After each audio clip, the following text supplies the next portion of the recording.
Programme एक पाकिस्तान के साथ मैं हूं ज़ौक अहमद। नाज़रीन, पेट्रोल फिर महंगा, डीजल भी मजीद महंगा और आवाम पर महंगाई का एक और बार। हुकूमत ने पेट्रोल की कीमत में 5 रुपये 44 पैसे और हाई स्पीड डीजल की कीमत में 31 रुपये 5 पैसे फी लीटर इजाफा कर दिया है। नई कीमतों के मुताबिक पेट्रोल 316 रुपये 15 पैसे जबकि डीजल 354 रुपये 35 पैसे फी लीटर हो गया। इसके साथ ही पेट्रोल पर 80 रुपये और डीजल पर 70 रुपये 82 पैसे फी लीटर पेट्रोलियम लेवी भी बरकरार रखी गई है। जेट फ्यूल की कीमत में इजाफे के बाद फजाई सफर भी मजीद महंगा होने का इम्कान है। हुकूमत ने गुज़िश्ता रात ऐलान किया था कि पेट्रोलियम मसनूआत की कीमतों का तयन रोजाना की बुनियाद पर किया जाएगा, मगर यह निज़ाम चंद घंटे भी बरकरार न रह सका और अब नई कीमतें 18 जुलाई से 20 जुलाई तक के लिए मुकर्रर की गई हैं। वजीर पेट्रोलियम अली परवेज मलिक का कहना है कि यह फैसला अगरचे तकलीफ देह है लेकिन रियासत को मजबूत रखने के लिए नागुज़ीर था। हुकूमत के मुताबिक मशरक़ वस्ता में जारी कशीदगी, आलमी मंडी में तेल की कीमतों में इजाफा और तवानाई की सप्लाई पर दबाव के बायस यह फैसला करना पड़ा है। लेकिन सवाल सिर्फ पेट्रोल की कीमत का नहीं, सवाल सियासत के बदलते हुए बयानिए का भी है। जब सियासी जमातें हुकूमत में होती हैं तो महंगाई को आलमी हालात, आलमी मंडी, IMF या रियासती ज़रूरतों से जोड़कर उसकी वजूहात बयान करती हैं, मगर यही जमातें जब अपोजिशन में आती हैं तो इन्हीं फैसलों को अवाम दुश्मन करार देकर हुकूमत को शदीद तनकीद का निशाना बनाती हैं। मुस्लिम लीग नून भी आज महंगाई और पेट्रोलियम कीमतों में इजाफे को आलमी हालात की मजबूरी करार दे रही है, जबकि माजी में अपोजिशन में रहते हुए तहरीक इंसाफ की हुकूमत पर महंगाई के मामले पर सख्त तनकीद करती रही। नाज़रीन, दूसरी जानिब तहरीक इंसाफ का तर्ज अमल भी मुख्तलिफ नहीं रहा। अपने दौरे हुकूमत में पेट्रोलियम कीमतों में इजाफे को आलमी मंडी और मुआशी हक़ाइक़ से जोड़ा जाता था, जबकि आज अपोजिशन में रहते हुए यही फैसले हुकूमत की नाकामी करार दिए जा रहे हैं। यानी हुकूमतें बदलती हैं, दलाल बदल जाते हैं, मगर आवाम के लिए महंगाई कम नहीं होती। अब सवाल यह कि क्या महंगाई सिर्फ इस वक्त गलत होती है जब मुखालिफ हुकूमत में हो और जब अपनी हुकूमत आए तो वही महंगाई रियासती मजबूरी बन जाती है। ज़रा इसी मामले पर बात करेंगे। हमारे साथ पाकिस्तान मुस्लिम लीग नून से नासिर साहब और पाकिस्तान तहरीक इंसाफ से नईम पंजोता साहब मौजूद हैं। दोनों मेहमानों का बहुत शुक्रिया। नासिर भट्ट साहब, हुकूमत अपोजिशन में रहते हुए जो बातें करती है वो बिल्कुल उसके खिलाफ हमें जब वो हुकूमत संभालती है तो कोई भी सियासी जमात उसके बरक्स नज़र आती है। ख़ास तौर पर महंगाई को कंट्रोल करने का जो सबसे बड़ा दावा इलेक्शन कैंपेन में लगाया जाता है, बाद में जब हुकूमत में कोई भी सियासी जमात आती है पाकिस्तान के अंदर, जो माजी के अंदर या अब भी जो सियासी जमात है, वो तौजी पेश करती है कि ये महंगाई क्यों हो रही है। फिर कौन करेगा इसका हल और किसकी तरफ देखना चाहिए अवाम को अगर कोई भी सियासी जमात इस एक वादे पर वफा ना कर सकी तो? बिस्मिल्लाहिर्रहमानिर्रहीम। देखें, आपने कहा किसकी बात माने, किस पर यकीन करें। अब आप हमें बताएं, इससे पहले कभी अमेरिका और ईरान की ऐसी जंग हुई है किसी दौर में भी? पाकिस्तान में अगर आप देखें, मियाँ नवाज शरीफ के दौर में हमेशा काम हुए हैं, हमेशा आवाम को सहूलत मिली है। आप अगर वो तरक्की भी हुई है, रोड बने हैं, बिजली का फॉल्ट ख़त्म हुआ है, दहशतगर्दी ख़त्म हुई है और कराची जैसे शहर की रोशनियाँ बहाल हुई हैं। अगर आप मियाँ नवाज शरीफ का दौर निकाल दें तो फिर आपको खंडरात ही नज़र आएंगे पाकिस्तान में। अब आप देखें कि किस साल में वो लोग ये मुल्क छोड़कर चले गए थे, डिफ़ॉल्ट करके चले गए, दुनिया कह रही थी। आप ये भी आप क्यों नहीं अप्रिशिएट करते कि हमारी खारजा पॉलिसी, हमने अमेरिका और ईरान जैसे मुल्कों की जंग रुकवाई और हम मीडिएटर बने और हमारी बात सुनी गई, हम पे यकीन किया गया। ये भी हमें नासिर भट्ट साहब, आपकी ये सारी बातें बिल्कुल ठीक हैं। ईरान वॉर में पाकिस्तान ने डिप्लोमेटिकली जो कुछ किया पूरी दुनिया उसकी तारीफ कर रही है, लेकिन जब PDM और ये दौरे हुकूमत आप लोगों ने संभाला तो तब से अब तक बहुत डिफरेंस आ गया है। ईरान वॉर की वजह से हाँ कुछ हद तक फ़र्क पड़ा, चीज़ें महंगी हुई, लेकिन 28 फरवरी से पहले भी यहाँ पर दूध और शहद की नहरें नहीं बह रही थी। मैं थोड़े से मौक़िफ़ आपके सामने रख देता हूँ। जैसे डॉलर 2022 में जब PDM की हुकूमत आई, यानी एक मुश्तरका हुकूमत आई जिसमें आप और पीपल्स पार्टी थे, 185 रुपये पे था, जो कि अब 277 रुपये पे है। पेट्रोल उस वक्त जब आप लोग इक़्तिदार में आए PDM की हुकूमत में और बाद में 4 साल हो गए आपकी हुकूमत भी है बीच में, 150 रुपये का पेट्रोल था, अब तकरीबन 315-16 रुपये है। बिजली के रेट बढ़े, गैस के रेट बढ़े, लोड शेडिंग पर काबू नहीं हुआ, लोगों की जो ख़रीदने की इस्तेदाद है वो कम हो गई। ये सारे फैक्ट्स हैं हमारे सामने, तो इसको कैसे झुटलाया जा सकता है? मुझे आप बताएं, IMF के पास कौन हमें फंसा के गया? बता दें ज़रा। जब हमें 2018 में हटाया गया उस साकिब निसार जैसे शख्स से। साकिब जो चीफ जस्टिस पाकिस्तान था, आसिफ सईद खोसा था, मुल्क ठीक चल रहा था, मुल्क सही से चल रहा था, गरीब आदमी रोटी खा रहा था, आराम से उसका गुजारा हो रहा था। ये किसने किया? कौन? जिसने कहा मैं तो IMF के पास जाऊंगा ही नहीं। फिर क्या किया इसने? ये IMF। अच्छा ठीक है, ये मसला यही ना, जब भी बात महंगाई पे की जाती है तो गुज़िश्ता हुकूमतों पर जो है वो कह दिया जाता है कि वो कर गए। मौजूदा हुकूमत कर क्या रही है, ये इसका भी तो किसी ना किसी ने जवाब देना है। नहीं मौजूदा साहब, एक तो जब भी बात की जाती है या इस किस्म के हम बयानात सुनते हैं, हुकूमत का जो मौक़िफ़ है कि देखें पिछली हुकूमत ये कर गई, वो कर गई, हमें बड़े बुरे हालात मिलते थे, मुझे लगता है देजा वू है जैसे, यानी ये बात मैंने पहले भी कहीं सुनी थी और फिर हाँ याद आता है कि इससे पिछली हुकूमत थी वो भी इसी किस्म की बात करती थी। क्या अवाम का क्या कसूर है? हुकूमतें बदल रही हैं लेकिन महंगाई या अवाम के मसाइल अपनी जगह हैं। बहुत शुक्रिया, बड़ी नवाजिश। देखिए, इमरान खान का दौर जो था वो 3-3.5 साल का था। उस दौर के अंदर हालांकि जंगें भी हुई, कोरोना का मामला भी रहा और उस सारी सूरत हाल के अंदर 6.5 प्लस GDP जो रेट था वो तहरीक इंसाफ की हुकूमत के अंदर था। और महंगाई जो है वो जरूर उस वक्त भी बढ़ी थी लेकिन इस तनासब से नहीं बढ़ी थी जिस तनासब से आज बढ़ी है, जिस तनासब से आज कीमतें हैं, या जब नून लीग या पीपल्स पार्टी इक़्तिदार के अंदर रही तो उन्होंने बढ़ाई। अब आपको याद होगा कि आलमी मंडी के अंदर उस वक्त रेट $120 फी बैरल तक गया। जंग जब लगी हुई थी, कोरोना के हालात भी थे, लेकिन इमरान खान ने पाकिस्तान के अंदर 150 से ज्यादा पेट्रोल नहीं किया, डीजल इसी तरह 145 से ज्यादा नहीं किया। वो क्या वजह थी कि तमाम लीवीज जितने टैक्सेस थे, फलाना टैक्स, ये टैक्स, उस माफिया का टैक्स, वो हर तरह के टैक्सेस उन्होंने कहा कि कोई टैक्स नहीं लगेगा, हम आवाम को रिलीफ देंगे, ये हुकूमत बोझ खुद बर्दाश्त करेगी। लेकिन अब क्या? अब आपके सामने लीवी के मद के अंदर लोगों की जेबों से बटोरा जा रहा है। $88 फी बैरल रेट इस वक्त आलमी मार्केट के अंदर है, यानी इमरान खान के दौर से तकरीबन जो है वो 30-32 रुपए कम है। लेकिन आज रेट कितना है पाकिस्तान के अंदर? कल रात फिर शहबाज स्पीड ने दोबारा पेट्रोल भी बढ़ा दिया और डीजल भी बढ़ा दिया। अच्छा, मसला ये है नहीं मौजूदा साहब, मसला ये है कि यही तो बात है।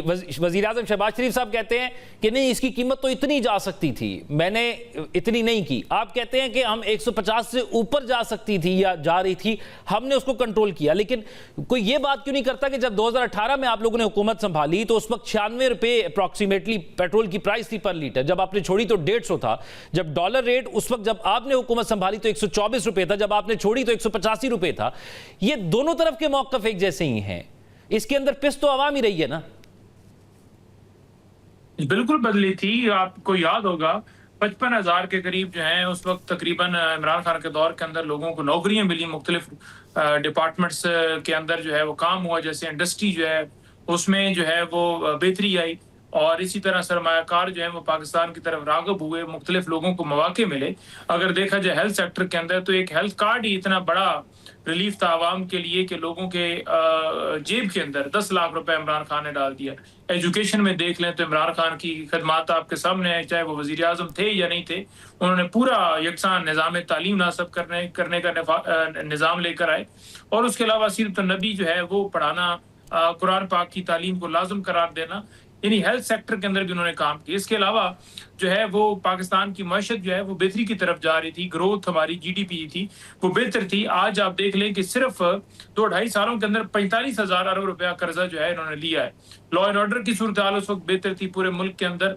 ये नहीं था कि लोगों के घरों में छापे, चादर चारदीवारी, लोगों को अगवा कर लो, उठा लो, बल्कि किसी पे अगर कानूनी मामला होता था उस तरीके से डील किया जाता था। या तो मिसिंग पर्सनस की भरमार हुई पड़ी है और वजीर आज़म दुनिया के टूर कर रहे हैं लेकिन वो क्वेटा नहीं जा सकते।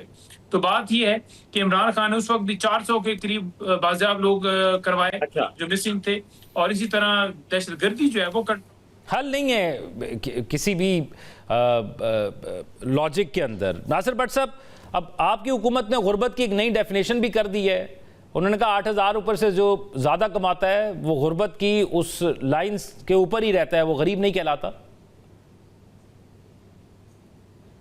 और पहले मेरी बात का अगर जवाब दे दें कि IMF के पास हमें कौन फंसा के गया? IMF के पास भट्ट साहब 5 दफ़ा आप लोग गए और 1 दफ़ा PTI, लेकिन जब भी पाकिस्तान मुस्लिम लीग नून से बात होती है तो वो कहते हैं कि इमरान खान IMF के पास हमें फंसा कर गया। नहीं हम नहीं नहीं नहीं नहीं देखिए, जब ये आए उससे पहले हम IMF से जान छुड़ा चुके थे, IMF के पास हम नहीं थे। इसने कहा कि इसने जब इसने एक वो जो बाजवा फैज़ और फैज़ हमीद और ये जो पूरी एक वो ट्रैका था माँ के, इन्होंने मुल्क पे कब्जा किया, सिटिंग प्राइम मिनिस्टर को वो कहते हैं कि बेटे से तनख्वाह ना लेने पे फॉर लाइफ डिस्क्वालीफाई किया। ये कौन करके गया? ये नए लोग करके गए, इन लोगों ने ऐसा किया। और जब इसको वोट ऑफ नो कॉन्फिडेंस के ज़रिए हटाया गया एक जमहूरी तरीके से, इसने पेट्रोल 40 रुपये 30 रुपये सस्ता करके कहा जाओ मैं IMF के साथ मुआहदे तोड़ रहा हूँ, ऐसी माइन बिछा के जा रहा हूँ, मुल्क ठीक नहीं होगा। ये किसने किया? ये क्यों नहीं आप लोगों को बताते? ये कौन करके गया? ये नए लोग करके गए थे, जिस वजह से हम। लेकिन भट्ट साहब कितना वक्त लगेगा? जब भी पूछा जाता है कि ये 4 साल तो गुजर गए भट्ट साहब आपकी हुकूमत को PDM के साथ मिलकर, बार बार मैं जिक्र कर रहा हूँ सवालों में PDM का, आपकी फिर हुकूमत रही, 4 साल गुजर गए हैं, कितना को और वक्त लगेगा वो जो पिछली हुकूमत कर गई थी उसको ठीक करने में आपको? देखे मैं बताऊं, उस शख्स ने जो इस मुल्क का हाल किया 3-4 साल में, और फिर हम जब ये देखें कि उसने जो कुछ हाल पाकिस्तान का किया, वो तो झूठे दावे करके गया था मैं 3 महीने में पाकिस्तान से अरबों रुपए यहाँ से इधर लाऊंगा, इधर से उधर कर दूंगा, मुल्क की हालत ठीक कर दूंगा। फिर उसने 1 नहीं 3, 2 नहीं 3 वज़ीर ख़जाना चेंज किए, सब कुछ किया, सिवाय झूठ बोलने के, तबाही करने के उसने कुछ नहीं किया। अब आप ये चीज़ तो देखें कि वो पाकिस्तान, ये जो कह रहा था नया पाकिस्तान बनाएंगे, वो उसने पाकिस्तान की जो है अब असली पाकिस्तान है, अब ग्रीन पासपोर्ट की इज़्ज़त है। लेकिन मैं मानता हूँ महंगाई है, हालात ऐसे, लेकिन दुनिया के हालात भी ऐसे। आप देखें कि हर जगह महंगाई है, पेट्रोल की कीमतें हर तरफ बढ़ जाती हैं। जब दोबारा ये एक दूसरे के साथ ईरान और अमेरिका के इसराइल ये सब कुछ कर रहा है, हमने तो फिर हमें तो ये रिकग्नाइज़ किया गया दुनिया ने कि हम पाकिस्तान एक अमन का गवारा मुल्क है। इनके दौर में तो हमें दहशतगर्द करार दिया जाता था, ये वो छोड़ के चला गया कतर में। इसमें कोई डाउट नहीं है, इसमें कोई सवाल भी नहीं है कि पाकिस्तान की जो इंटरनेशनल कोशिशें हैं, या जिस तरह पाकिस्तान पूरी दुनिया के लिए वो जो अमन की कोशिशें कर रहा है, फिर जिस तरह पाकिस्तान ने भारत को जवाब दिया 1 साल कबल, और ईरान और अमेरिका के दरमियान और इसराइल के दरमियान जो जंग रुका, इसमें कोई डाउट नहीं है। लेकिन मसला ये है कि जब आप हुकूमत यानी पूछा जाए तो वो पिछली हुकूमत पर डाल देती है, जब पिछली हुकूमत से पूछा जाए जो आज ऑपोजिशन पर है तो वो इस हुकूमत की नाकामियां गिनवा देती है और कहती है कि हमें मौका दिया जाए। मौका सबको मिल गया लेकिन हल कोई नहीं कर रहा। पंजोता साहब, आखिरी सवाल ये कि आप लोग अपने दौरे हुकूमत को एक कामयाब हुकूमत कहते हैं, लेकिन वहां पर भी जो शरह महंगाई थी, वो जब आपने हुकूमत संभाली तो उसके बाद जो पहला साल 2019 का था उसमें 6.8% थी, 2020 में 10.7% पर चली गई और 2021 में ये 8.9% पर आ गई। तो कोई भी हुकूमत कामयाब किस्म के फिगर्स तो नहीं देखे गई हमें। देखिए, एहतसाब सबसे बड़ा तो ये था ना कि इमरान खान ने कहा कि अगर मेरी काबीना के अंदर भी किसी पे मामला है तो मैं जो है उसके खिलाफ कार्रवाई करूंगा, और जहांगीर तरीन को उन्होंने साइड पर किया और कहा कि बिल्कुल इसके खिलाफ कार्रवाई अगर इसकी बनती है। इसी तरह जो है वलीम खान, वो एक बड़ा यानी उसके पास इन्वेस्टमेंट के हवाले से अगर देखा जाए पार्टी को जरूरत होती है इन्वेस्टमेंट की, इन्वेस्टर्स की, पार्टी अमूर चलाने होते हैं, लेकिन इमरान खान ने उसकी परवाह नहीं की, जहाजों वालों की परवाह नहीं की, और तमाम चीजों से बालातर हो कि उन्होंने कहा कि हर एक का एहतसाब हो, चाहे मेरी बहन हो, चाहे मेरी कोई और रिश्तेदार हो। कोई आपने ये भी नहीं देखा होगा कि कोई उनके रिश्तेदार जो है इक़्तिदार के अंदर बैठे हों या उन्होंने कोई काबीना का हिस्सा बनाया हो, बल्कि आम लोगों को वो लेकर आ गया, नौजवानों को लेकर। आज भी वज़ीर आला अगर सिंध के KP के अंदर है तो वो नौजवान है। किसी और जमात को दिखाएं कहीं पर वज़ीर आला वज़ीर आज़म, वो तो खुद ही अपने खानदान से बाहर ही नहीं निकल। यानी दावे और वादे फिर भी अभी तक वही हैं, हल हमें कहीं नजर नहीं आता। बहुत शुक्रिया नासिर भट्ट साहब और नईम पंजोता साहब मौजूद थे। नाज़रीन, प्रोग्राम में शामिल करेंगे एक ब्रेक के बाद खुशामदीद। नाज़रीन, मशरिक़ वुस्ता में लगी जंग की आग अब एक ऐसे हौलनाक मोड़ पर पहुंच चुकी है जहां से वापसी का कोई रास्ता नजर नहीं आ रहा। अमेरिका और ईरान के दरमियान कशीदगी इस वक्त अपने अरूज पर पहुंच गई जब ईरान के नायब वज़ीर ख़ारजा काज़िम गरीब आबादी ने बाकायदा ऐलान किया कि ईरान ने अब इस्लामाबाद मफाहमती यादाश्त पर अमल दरामद मुकम्मल तौर पर मुअत्तल कर दिया है। इस सिफारती ब्रेकडाउन पर तेहरान का मौक़िफ़ इंतहाई सख्त है, जहाँ ईरान के रहबर आला के फ़ौजी मुशीर मोहसिन रज़ाई ने वाज़ेह कर दिया है कि अमरीका की जानिब से इस यादाश्त बर्दाश्त की मुबैना खिलाफ वर्जी के बाद अब ईरान की तरफ से जंग भी और मुज़ाकरात भी दोनों की ही पॉलिसी नहीं चलेगी। यानी अब सिफारतकारी के दरवाजे बंद और सिर्फ जंग का मैदान खुला है। सिफारतकारी के ये दरवाजे बंद होते ही दोनों ताकतें एक दूसरे पर कहर बनकर टूट पड़ी हैं, जिसका अंदाजा अमरीकी फौज के इस ऐलान से लगाया जा सकता है कि 17 जुलाई की रात ईरान के खिलाफ मुसलसल 7वीं रात होने वाली फजाई कार्रवाइयां मुकम्मल कर ली गई हैं। मुसलसल एक हफ्ते से जारी इन अमरीकी हमलों के नए सिलसिले ने ईरान के अंदर हौलनाक जानी नुकसान पहुंचाया है, जिसकी तस्दीक करते हुए ईरानी वजारत सेहत ने बताया है कि हालिया बमबारी में मजीद 50 अफराद हलाक और 500 से ज्यादा जख्मी हो चुके हैं। अमरीकी तैयारों ने इस बार सिर्फ फौजी ठिकानों को नहीं बल्कि सिविलियन इंफ्रास्ट्रक्चर को भी निशाना बनाया, जिस पर अक़वाम मुत्तहिदा में ईरानी मंदूब अमीर सईद अरवानी ने अक़वाम मुत्तहिदा के सेक्रेटरी जनरल अंतोनियो गुतेरेस और सलामती कौंसिल के सदर को एक हंगामी खत लिख दिया है। इस खत में हर्मज़गान के जनूबी सूबे में पुलों, रेलवे स्टेशनों और रिहायशी इलाकों पर होने वाले अमरीकी हमलों की तफसीलात बयान करते हुए अक़वाम मुत्तहिदा से अमरीकी जारियत फौरी रोकने का मुतालबा किया गया है। ईरान के पुलों और दीगर शहरी इंफ्रास्ट्रक्चर पर इन हमलों के बाद दुनिया भर में जंगी जराइम के खदशात का इजहार किया जा रहा है। ताहम इल्जामात पर रद्द-ए-अमल देते हुए व्हाइट हाउस ने अपने बयान में सफाई पेश की है कि अमरीकी फौज ने सिर्फ फौजी अहदाफ बशमूल अस्करी लॉजिस्टिक इंफ्रास्ट्रक्चर को निशाना बनाया है और किसी शहरी आबादी को दानिस्ता निशाना नहीं बनाया गया। अमरीका की सफाई के बावजूद ईरान का गुस्सा ठंडा नहीं हुआ और ईरानी फौज ने खलीज में मौजूद अमरीकी अड्डों पर अब तक के सबसे मोहलिक हमले कर दिए हैं।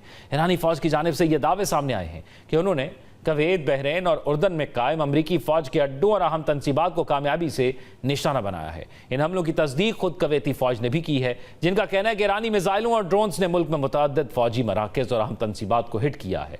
इस जंग ने अब खलीजी ममालिक की शहरी जिंदगी को भी मफलूज करना शुरू कर दिया है, क्योंकि कुवैत की वजारत बिजली और पानी के मुताबिक ईरानी हमले के नतीजे में मुल्क के एक बड़े बिजली घर और डीसैलिनेशन यानी समुद्री पानी को काबिल इस्तेमाल बनाने वाली तंसीब में हौलनाक आग लग गई है, जिसके बायस बिजली पैदा करने वाले कई यूनिट्स ने काम करना बंद कर दिया है और मुल्क में पानी और बिजली का शदीद बहरान पैदा हो रहा है। खलीज में तबाही फैलाने के साथ साथ ईरान ने अमरीकी फजाई और बहरी ताकत को भी बराह रास्त चैलेंज किया है।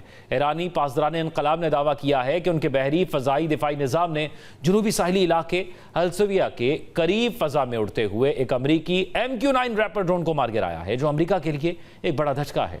फजा के बाद समुद्र में भी पासदारान इनकलाब की बहरिया ने पोजीशन संभाल ली है और उनकी जानिब से दावा किया गया है कि अमरीकी फौज की मुआवनत और रहनुमाई में आबदाए हरमज से गुजरने की कोशिश करने वाले 4 बहरी जहाज़ों को मिसाइल और ड्रोन कार्रवाई के जरिए रोक दिया गया है, जिसने आलमी तिजारती रास्ते को मुकम्मल तौर पर ब्लॉक कर दिया है। सूरत हाल इस कदर संगीन हो चुकी है कि अब यह जंग किसी एक आध हमले तक महदूद नहीं रही, बल्कि पासदारान इनकलाब की एरोस्पेस फोर्स के कमांडर ब्रिगेडियर जनरल मजीद मूसवी ने दो टोक अल्फाज में ऐलान कर दिया है कि दुश्मन के खिलाफ ईरान के ये हमले उस वक्त तक जारी रहेंगे जब तक मुल्क के जनूबी साहिली इलाकों और आबनाए हरमज में दोबारा अमन बहाल नहीं हो जाता, यानी जब तक अमेरिका खित्ते से पीछे नहीं हटता। मशरिक़ वस्ता का यह आतिशफशां इसी तरह उबलता रहेगा और आने वाले दिनों में हमें मजीद कशीदगी नजर आ रही है। नाज़रीन, प्रोग्राम में शामिल करेंगे एक ब्रेक। ब्रेक के बाद खुश आमदीद। नाज़रीन, एक ही खानदान, माँ और 3 बच्चे और चारों की पुरअसरार मौत इब्तदाई तहकीकात जहर खुरानी की तरफ इशारा कर रही है। लेकिन सवाल यह कि क्या यह हादसा था, खुदकुशी या फिर एक सोचा समझा कत्ल? अमरीकी शहरियत रखने वाले इस खानदान के साथ आखिर ऐसा क्या हुआ कि चंद ही दिनों में पाकिस्तान आने के बाद पूरा घर उजड़ गया? लाहौर की एक निजी हाउसिंग सोसाइटी में घर से अमरीकी नयात खातून और उसके 3 बच्चों की लाशें बरामद हुई हैं, जबकि पुलिस के मुताबिक इब्तदाई तहकीकात में शुबा जाहिर किया जा रहा है कि माँ और बच्चों को जहरीली चीज़ खिलाई गई। SP मॉडल टाउन के मुताबिक इब्तदाई शवाहिद जहर खुरानी की जानिब इशारा करते हैं, ताहम असल हक़ाइक़ पोस्टमार्टम और फ्रांसिक रिपोर्ट्स के बाद ही सामने आएंगे। पुलिस के मुताबिक यह खानदान 1 जुलाई को अमेरिका से पाकिस्तान आया था और लाहौर की निजी हाउसिंग सोसाइटी में कराए के मकान में रिहाइश पजीर था। पुलिस चौकी हालूकी के in charge sub inspector Zaigham Abbas की मदीयत में दर्ज मुकदमे के मुताबिक 16 साल रेहान, 11 साल अरीशा और 9 साल अरसल अपनी वालिदा अलीना डोगर के साथ घर में मौजूद थे, जबकि बच्चों के वालिद नासिर डोगर ज़रूरी अशिया खरीदने के लिए घर से बाहर गए हुए थे। पुलिस का कहना है कि इब्तदाई मालूमात के मुताबिक बच्चों की वालदा अलीना डोगर को तशवीशनाक हालत में अस्पताल मुंतकिल किया गया, जहां वो जांबर ना हो सकी, जबकि तीनों बच्चों की मौत घर में ही वाक़ हुई। तफ्तीशी हुक्काम ने बच्चों के वालिद नासिर डोगर को हिरासत में लेकर पूछताछ शुरू कर दी है, जबकि पुलिस का कहना है कि खानदान के 5 अफराद अमरीकी शहरी हैं। पुलिस के मुताबिक वाक़े की हर पहलू से तहकीकात की जा रही हैं। लाशों को पोस्टमार्टम के लिए मुर्दा खाने मुंतकिल कर दिया गया है, जबकि फ्रांसिक शवाहिद, जहरीले मादे की नौइयत और दीगर रिपोर्ट्स का इंतजार किया जा रहा है, ताकि ये मालूम किया जा सके कि अलमनाक वाक़या हादसा था, खुदकुशी थी या फिर किसी मुजरिमाना साजिश का नतीजा। अब इसी मामले की तमाम तफसीलात जानेंगे। हमारे कॉरेस्पॉन्डेंट आमिर राना हमारे साथ मौजूद हैं। आमिर, ये बताइएगा, आप उस जगह पर भी मौजूद रहे, वहाँ पर आपने एनी शाहिदीन से भी बात की। ये बताइएगा, ये इस वाक़े के हवाले से अब तक क्या तफसीलात सामने आई हैं?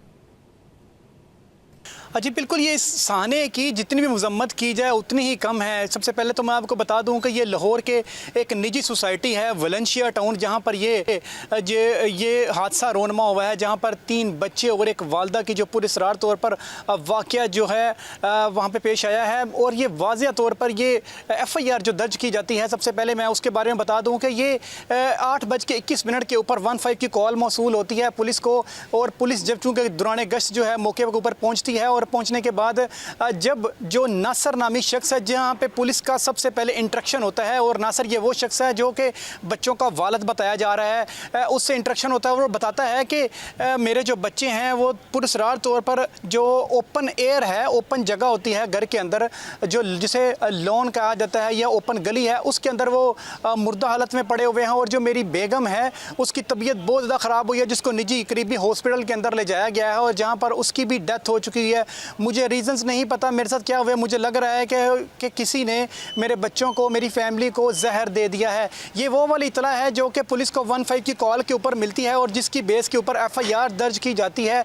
और FIR दर्ज करने के बाद जो कार्रवाई का अमल शुरू किया जाता है। हर केस के आपको पता है कि 2 रुख होते हैं। एक तो वो रुख होता है कि जो कि प्रीलिमिनरी डिटेल जिसे कहा जाता है, सबसे पहले जो पुलिस को दी जाती है इतलात, और दूसरा रुख वो वाला होता है जो कि तफ्तीश के बाद सामने आता है। ये बात ठीक है आपकी कि उसके 2 रुख होते हैं और दोनों पर तफ्तीश की जारी होती है। आमिर, ये बताइएगा कि ये जो इन बच्चों का वालिद है, ये कौन है और ये वाक़े के वक्त कहाँ था?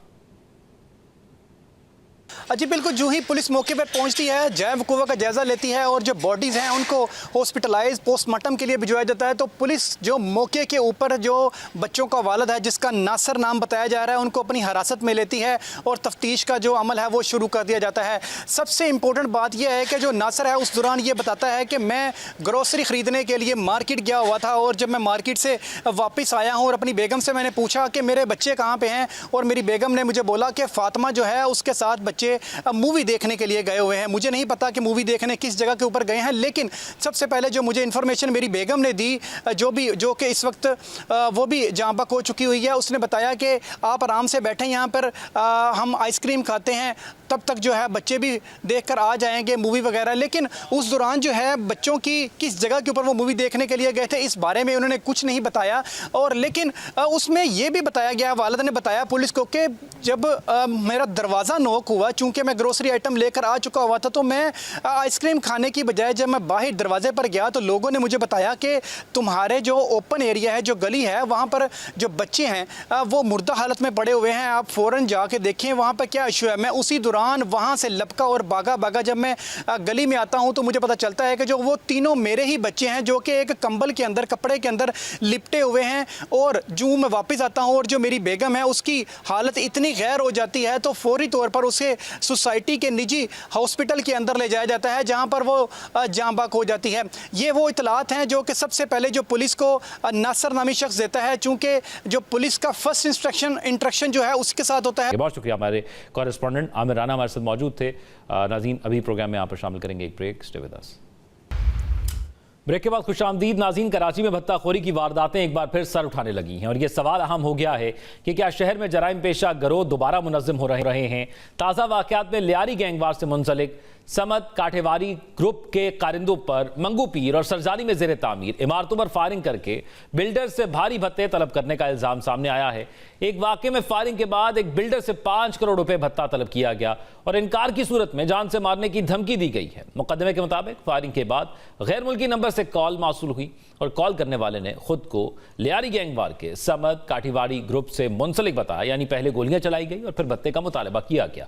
दूसरी जानिब कानून नाफिज करने वाले इदारे भी भत्ताखोरों के खिलाफ कार्रवाइयां कर रहे हैं। 17 जुलाई को SIUCIA ने कार्रवाई करते हुए कलदम TTP फैजी ग्रुप के 2 अहम कारिंदों को हलाक किया। पुलिस के मुताबिक दोनों एक डॉक्टर और निजी अस्पताल के मालिक से 1 करोड़ रुपए भत्ता तलब करने के मुकदमे में मतलूब थे। इससे पहले 25 मई को पीआईबी कॉलोनी में रेंजर्स और एसआईयू ने 5 खतरनाक मुल्जिमान को गिरफ्तार किया था, जिन पर फैक्ट्रियों में जेर तामीर इमारतों और ताजरों से भत्ता वसूल करने के इनकार पर फायरिंग करने का इल्जाम था। यानी कराची में एक तरफ भत्ताखोरों के खिलाफ कार्रवाइयां जारी हैं तो दूसरी तरफ नए वाकयात भी सामने आ रहे हैं। कहीं 5 करोड़ रुपए का मुतालबा किया जा रहा है, कहीं 1 करोड़ रुपए भत्ता मांगा जा रहा है और कहीं फैक्ट्रियों और कारोबारी अफराद को धमकियां दी जा रही हैं। ये सूरत हाल इस खदशे को जन्म दे रही है कि कराची में भत्ताखोरी के पुराने नेटवर्क दोबारा सर उठा रहे हैं या जराइम पेशा अनासिर नए गिरोहों की शक्ल में मुनज़्ज़म हो रहे हैं। क्योंकि मसला सिर्फ चंद अफराद का नहीं बल्कि इस नेटवर्क का है जो पहले हदफ तलाश करते हैं, फिर धमकियां देते हैं और इनकार की सूरत में फायरिंग करके खौफ फैलाते हैं। कराची पाकिस्तान का मौशी मरकज़ है और अगर कारोबारी अफराद को यह दोबारा खौफ लाहक हो जाए कि कारोबार करने से पहले भत्ता देना होगा तो यह सिर्फ अमन अमान का नहीं बल्कि शहर की मईशत और रियासती रेट का भी बड़ा मसला बन सकता है। अब देखना यह कि कानून नाफिज करने वाले इदारे इन कार्रवाइयों को सिर्फ चंद गिरफ्तारियों और मुकाबलों तक महदूद रखते हैं या भत्ताखोरी के पूरे नेटवर्क की जड़ तक पहुंचकर इसे मुकम्मल तौर पर ख़त्म करते हैं। नाज़रीन, इसी पर बात करेंगे। हमारे साथ मौजूद हैं सीनियर सहाफ़ी फ़हीम सिद्दीकी साहब। बहुत शुक्रिया फ़हीम सिद्दीकी साहब आपके वक्त का। फ़हीम सिद्दीकी साहब, ये मामला जो है वो कराची में दहाइयों से चल रहा है भत्ताखोरी का, लेकिन हालिया दिनों में फिर देखा गया जैसे कुछ बिल्डर्स की तरफ से शिकायत मौसूल हुई, कुछ जगह से भत्ते वसूल भी किए गए और कहीं फायरिंग भी हुई। फिर कालादम तंजीम टीटीपी से ताल्लुक भी भत्ताखोरों का है, उनके खिलाफ भी कुछ कार्रवाई की गई। अब मसला ये कि इस पूरे नेटवर्क या ये जो पूरा सिस्टम एक चल रहा है, बुनियादी तौर पर इसकी पुष्टपनाही कौन कर रहा है, कौन है इसके पीछे? देखिए, ये कोई नई बात नहीं है और कराची में भत्ता जो है वो आज से नहीं लिया जा रहा है, ये बहुत पुरानी कहानियां हैं और इसमें मुख्तलिफ वक्तों में मुख्तलिफ कैरेक्टर्स जो है वो सामने आते रहे हैं। इसमें एक वक्त में जो है वो एमकेएम का भी नाम लिया जाता था, खैर वो किस्सा पारी ना हो गई। उसके बाद जो है वो टीटीपी आ गई थी, टीटीपी ने भी जो है वो बहुत तवील अरसे तक जो है कराची में भत्ता लिया है। इसके अलावा जो दीगर सियासी और मजहबी जमातें उनके नाम भी आते रहे।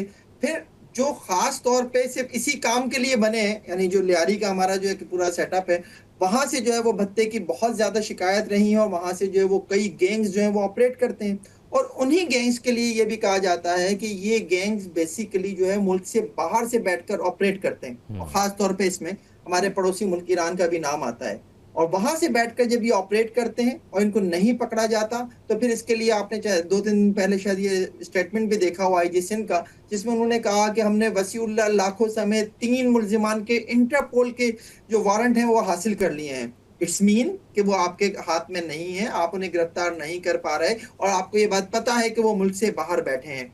चले वो लोग जो सही मायनों में ऑपरेटर हैं, जो गैंग लीडर्स हैं, वो तो बाहर बैठे हैं, वो वहां से अपना सेटअप चला रहे हैं। असल मसला ये तो नहीं है ना, असल मसला तो ये है कि वो लोग जो इस शहर में बैठकर उन लोगों के कहने के ऊपर कार्रवाइयां कर रहे हैं, बिल्डर्स की जो मॉल्स हैं या बिल्डर्स की जो प्रोजेक्ट्स हैं वहां जाकर जो फायरिंग कर देते हैं या दीगर जगहों से भत्ता तलब करते हैं ताजिरों से, वो तो इसी शहर में मौजूद है ना। वो क्यों नहीं गिरफ्तार हो पाते, उन तक क्यों नहीं पुलिस पहुंच पाती? ये है वो बुनियादी सवाल। ये कह देना कि जनाब हमने वसीउल्लाह लाखों या फला का जो है इंटरपोल से वारंट हासिल कर लिए, ये मेरे हिसाब से सिर्फ और सिर्फ जो है वो आवाम को बेवकूफ बनाने की कोशिश। तो फ़हीम सिद्दीकी साहब, ये सहूलतकारों का आप जिक्र कर रहे हैं कि सहूलतकारों को गिरफ्तार नहीं किया जाता, ये नेटवर्क काम कैसे करता है? और दूसरा, अगर इनको गिरफ्तार नहीं किया जाता तो यकीनी तौर पर कोई ना कोई तो होगा जो इनको बचाता है, वो कौन कौन है? देखिए, ये एक मुनज़्ज़म कारोबार बन चुका है, एक माफिया है जो ये पूरा सिस्टम चला रही है।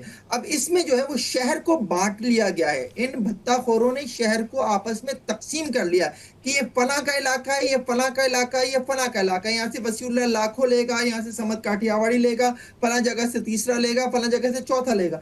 4-5 बड़े नाम हैं जो ये सारा काम करते हैं। अब इनमें जो आपका सवाल है कि ऑपरेट कैसे करते हैं, तो ये जो टिप्स हैं ये एक दूसरे को बेचते हैं। अगर किसी के पास किसी दूसरे इलाके के किसी ऐसे मतमूल शख्स की इंफॉर्मेशन मौजूद है जिससे के बारे में ये हो कि अगर इसको डराया जाए, धमकाया जाए, इससे भत्ता तलब किया जाए तो ये भत्ता दे देगा, तो वो टिप जो है उस इलाके के भत्ताखोर को दे दी जाएगी जो उस इलाके को ऑपरेट करता है। अब उसमें जो है वो उस इंफॉर्मेशन के ऊपर पहले जो है वो कॉल करेगा, नहीं सुनी जाएगी आराम से, तो वो फिर लड़के भेजकर वहां पर फायरिंग करवाएगा। फायरिंग के बाद फिर जो है वो जो बाहर के गैर मुल्की नंबर्स होते हैं उनसे फिर जो है वो कॉल्स की जाती है, और कॉल्स के बाद जो है वो फिर वो शख्स जो है इस स्टेज पे आ जाता है कि वो कहता है यार मेरे बारे में सारी इंफॉर्मेशन इनके पास मौजूद है, इनको ये पता है कि मेरे बच्चे कहाँ कौन से स्कूल में पढ़ते हैं, मैं कब घर से निकलता हूँ, मेरा कारोबार क्या है। तो फिर डर जाते हैं क्योंकि उन्हें ये पता है कि जो लॉ एनफोर्समेंट है उनकी जानिब से उन्हें प्रोटेक्शन नहीं मिलेगी, और फिर वो भत्ता देने पे मजबूर हो जाते हैं। और इस तरह से बेसिकली जो भत्ते का पूरा सिस्टम है, पूरा नेटवर्क है, ये चल रहा है और बड़ी कामयाबी से चल रहा है। मैं तो पिछले कुछ अरसे से तो ये देख रहा हूँ कि वो लोग जो मुल्क से बाहर बैठकर ऑपरेट कर रहे हैं वो बड़े कामयाब हैं इस वक्त। अब इसका फ़हीम सिद्दीकी साहब हल क्या है? अब ये माजी के मुकाबले में उस तरह नहीं है, लेकिन फिर हर कुछ अरसे के बाद हमें नजर आता है कि ये पीक पकड़ रहा होता है, ज्यादा लोगों की शिकायत आ रही होती हैं, और वही बात कि लोग डर के भी नहीं जाते पुलिस के पास कि अगर वहां पर गए तो इन लोगों ने फिर नुकसान पहुंचा देना है। सो एक तहफ़्फ़ुज़ का गैर यकीनी एलिमेंट भी मौजूद है। सो इसका हल क्या है? कैसे इसको खत्म किया जा सकता है? कोई सियासी पुष्टपनाही है, क्या है? पहले तो आपकी एक बात पर एक जवाब दे दूं मैं कि आप ये समझ लें कि जनाब पीक पकड़ जाता है। अरे भाई, इस शहर में जब भत्ते के केसेस जो हैं वो सामने ना आने को ही समझा जाता है कि भत्ता नहीं लिया जा रहा। लोग डर के मारे जब रिपोर्ट नहीं करते तो ये समझा जाता है कि जनाब इस शहर से भत्ताखोरी जो है वो खत्म हो गई है। ऐसा नहीं है। इस शहर के ताजिरों से पूछें, इस शहर के बिल्डर्स से पूछें, इस शहर के बिजनेसमैन से पूछें, वो बताएंगे कि जनाब ये सिलसिला रुका नहीं है और ना कभी रुकता है। बात सिर्फ उस वक्त होती है जब कोई जो है वो मना कर दे, और मना करने के बाद फिर उसको डराने के लिए उसकी जो भी उसकी दुकान है, उसका जो भी क्या कहते हैं प्रोजेक्ट है, वहां जाकर जब जो है वो फायरिंग की जाती है तो सामने आ जाता है कि जनाब ये वाकया जो है वो भत्तेखोरी का शाखसाना था। इसमें भी जो है पुलिस जो है वो दो नंबरी करती है, उसको भी मुख्तलिफ रंग देने की कोशिश करती है। जैसे कि अभी सुरजानी में जिस वाक़े की जिसके ऊपर हम बात कर रहे हैं अभी हालिया वाक़यात में, उसमें जो सुरजानी का वाक़या है, उस सुरजानी के वाक़े के ऊपर जब ये सब कुछ हुआ, वहाँ फायरिंग हुई, तो उसे पुलिस की जानिब से ये रंग दे दिया गया कि जनाब वो तो दो बिल्डर्स का आपस में झगड़ा है, उसकी वजह से फायरिंग हुई है। ना आप इन्वेस्टिगेट करते हैं, ना आप देखते हैं कि असल वाक़या क्या है। आप पूरी तौर पर एक स्टेटमेंट डाक देते हैं मीडिया के लिए कि जी नहीं, भत्ता नहीं लिया जा रहा।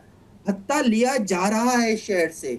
पुलिस और रेंजर्स जिनका ये काम है कि वो इस सारे सिस्टम को रोकें, जिनका काम है कि वो लोगों को पकड़े, वो नाकाम है इस सारे मामले में। इस शहर में भत्ताखोरी जो है एक मुनज़्ज़म कारोबार बन चुका है, और लोग मुल्क से बाहर बैठकर जो है इस कारोबार से लाखों नहीं करोड़ों कमा रहे हैं। बहुत शुक्रिया फ़हीम सिद्दीकी साहब हमारे साथ मौजूद है। यानी हमें फ्लॉज भी पता हैं, हमें पता भी है हल कैसे करना है, लेकिन विल नहीं है कि वो ठीक नहीं करना चाहते। बज़ाहिर तमाम चीज़ों से ऐसा ही लगता है। नाज़रीन, आज के प्रोग्राम से इतना ही। अपना ख्याल रखिएगा। अल्लाह हाफ़िज़।